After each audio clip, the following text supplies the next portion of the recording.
Today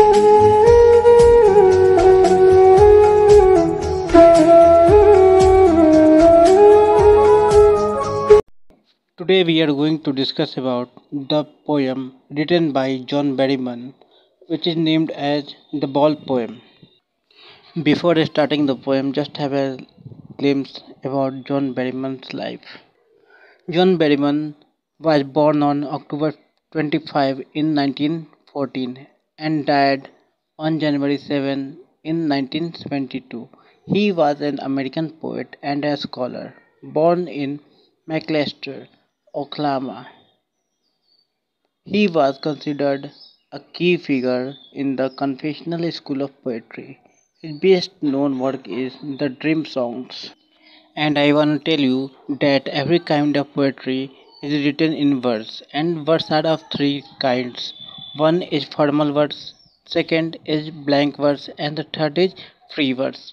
In the formal verse, we have rhyming scheme and the meter, and and in the blank verse we have only meter. But in free verse there is no meter and there is no rhythm scheme. In this ball poem, we are seeing that there is no rhythm scheme, there is only meter, then it is considered as it is written in the blank verse form. This poem consists of 18 lines. Of 18 lines, what is the boy now who has lost his ball? What, what is he to do? I saw it go merrily bouncing down the street and then merrily over. There it is in the water. In these lines, John Berryman is telling about the story of the boy who had lost his ball. The ball slipped away from his hands and went bouncing into the street and then it is in the water. And the poet saw the ball going merrily bouncing down the street and then merrily over. There it is, there it is in the water. In these lines, WH words are repeated. Okay, so it's a fine example of repetition, and the consonants, and the vowel sound is also repeated. Then it's an example of assonance. In these lines, we are also watching that what merrily has been repeated twice or thrice in these lines, so it's also a good example of anaphora. Then here the poet is watching everything, the ball, which is the symbol of the opportunities of life, and the ball is also treated as the time here in this poetry. Then it's a type of personification. No use to say, oh, there are other balls. An ultimate shaking grief fixes the boy as he stands rigid, trembling, staring down all his young days into the harbor where his ball went. I would not intrude on him. A dime another ball is worthless now. In these lines, the poet is suggesting that there is no use to say, oh, there are other balls. It means that when the boy lost the ball, then the poet is capable for give another ball to the boy. That would be achieved by the boy only through his own efforts and his own trust. That's why the poet is not giving any type of policy instead of that ball. In the other lines, we see that an ultimate shaking of grief fixes the boy because it's only because of it. It is only due to the emotions and the love that one could have for their belongings and on the loss of a man. Because the poet had also lost his father at a very younger age, and he is only calculating and how he has lived the life he was explaining in this poetry.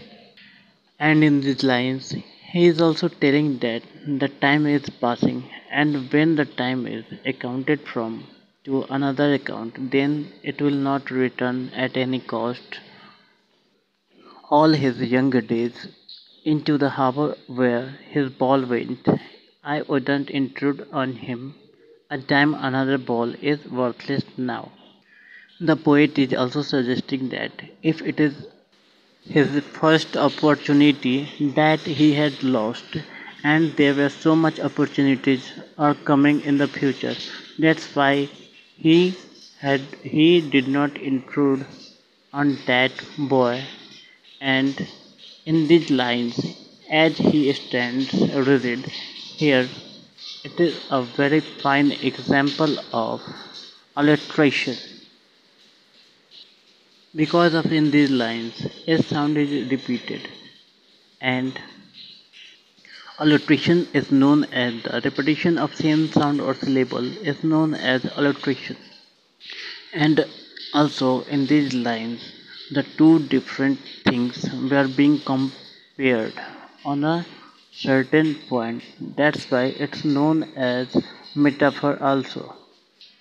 He senses first responsibility in a world of possessions. People will take balls, balls will be lost always, little boy. And no one buys a ball back. Money is external. He is learning well behind his separate eyes the epistemology of loss, how to stand up, knowing that every man must one day know and must know many days how to stand up. In these lines, the poet is saying that he has tasted the first loss of world and gained a new responsibility that had been in the world. People will take balls, balls will be lost always. It is mean little boy. It's mean by that is this. The opportunity had been struck out and there will be only grief and sorrow in the whole life, and the ball is the symbol of opportunity, that it's a good example of symbolism also. Here it symbolizes as the opportunity and the life and the time on most of the areas, and it is also so much clear that money is not everything. According to these lines the boy had learnt his first lesson, and he is learning from his first loss that he had lost his ball. And according to this poem, he is also telling about the sense and sensibility of a man, that how he may gain or lose or profit in the whole circle of life, how to stand up, how to stand up only through the men who used to stand up in some days and many days also. One must know in one day and the another may in many days how to stand up, and the ball is highly compared to the life and the time also. That's why it's a big example of personification. Okay, and here there is a exclamation marks and the interrogative marks are also available in this poetry. That's why it's known as apostrophe. And here we are watching that the first line is ending with a full stop. Then in the second line, third line, fourth line, fifth line, sixth line, seventh line, eighth line, ninth line, there is a full stop. Then this kind of gaps are known as enjambment. It means that what the word is only running, but it's not ended with the full stop. Then in this type of poetry, There is a poetic device which is known as personification, metaphor, apostrophe, repetition, alliteration, enjambment, symbolism, anaphora, assonance, and the exclamation. Okay, thank you for being with me. Thank you so much.